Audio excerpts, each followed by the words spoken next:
Hiya, welcome to my channel. My name is Rafaela and today's journal entry is titled Forget Me Not.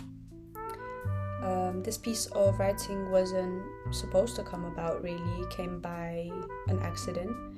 Last night I was drifting off to sleep when I got a question in my head, and originally I wanted to ask my husband it, but I never did because I was tired. So this morning I sat with that question by myself and asked it to myself. And I guess that this journal entry is the outcome of that question and also the answer to it.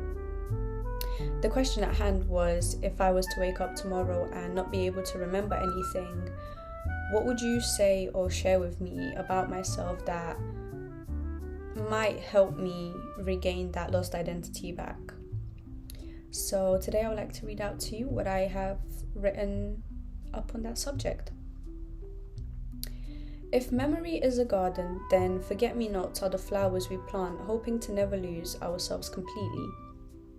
I once read a quote that said something along the lines of, to be an artist is beautiful, but to become an artist muse is to live forever. The idea that to inspire art to be captured in a photograph, a painting, a song or a story is to transcend time.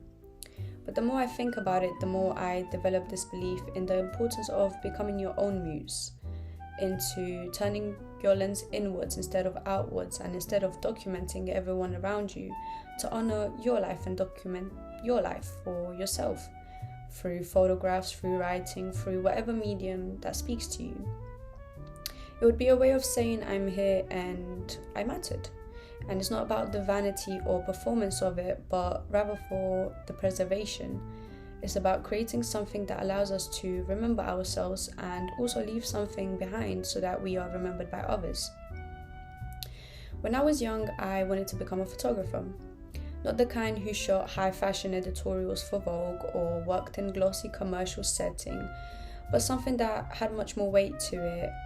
And I studied photography since year 8. Then eventually I found myself at university, where my work naturally gravitated towards documentary style photography. Now for about 7 to 8 years, I was drawn to candid, raw, unstaged moments that told the truth of a scene without needing to be dressed up. And even though I eventually stepped away from my degree, that love that I had for the documentary photography style never left me. And I think that's mainly because that never started in the educational setting. My love for it began with my mother and in our house. And she kept a box in our living room filled with old family photo albums, the kind with worn edges and plastic sleeves and dates scribbled on the back of them. As a child, I used to sit on the floor and pull them out one by one, flipping through screenshots of birthday parties and holidays and quiet everyday moments that she thought would be nice to capture of me. There was something so comforting about seeing those frozen fragments of my life. A messy cake, a missing tooth, a hand reaching out of frame. Some of the memories came back to me easily as I flipped through the pages, while others had completely slipped from my mind. And yet, when I looked at those photographs, I felt them, and not just emotionally, but physically in my bones. It's like the image held the power to transport me back into that exact second that the photograph was taken at, to relive what I thought was once lost forever. Inside the box is where I first understood the importance of documenting our lives. Living in the moment is essential, don't get me wrong, we should be present and we need to be, but photos give us the gift of remembering. They allow us to revisit versions of ourselves we have forgotten, or to trace the path of who we've become and see the progress of that.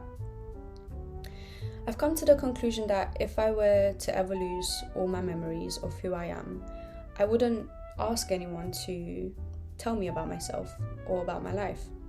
If I could sit with the version of me that lost all knowledge of who we are, there's only one clear thing that I could do, and that would be to return to Romania, to return to my mother's living room and sit with that one box where all the photographs of my forgotten experiences are kept.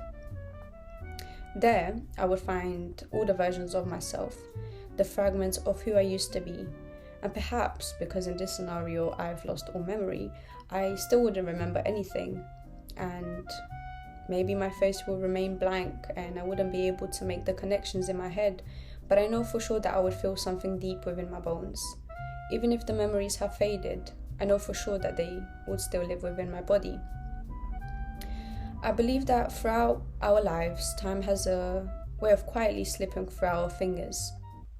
While there's something truly beautiful about living fully in the present, about disconnecting from the screens that we've all grown so attached to, I still think it's important to pause and just for a moment capture a piece of it. Whether it's a selfie, a landscape from your travels, or a candid shot that wasn't perfectly posed, take a photograph, print it and keep it. Even if your hair's messy, even the lighting was off, even if you feel like you looked your best that day or you didn't, it's still a piece of your story, and you will do a really good job to record that and keep it for yourself and for the other people as well who will see it.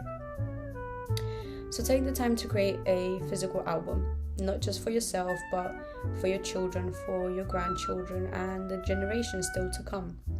Let it stand as a tangible reminder that you were here, that you lived fully, you felt deeply, and loved wholeheartedly. Become your own muse and turn the lens towards your life and honor it, not through perfection, but through presence. And in doing so, you preserve the quiet beauty of everyday moments. And in a small but powerful way, you'll be able to live on forever. So that was it for me. I hope everyone has a really great day and that you all take care and that you begin to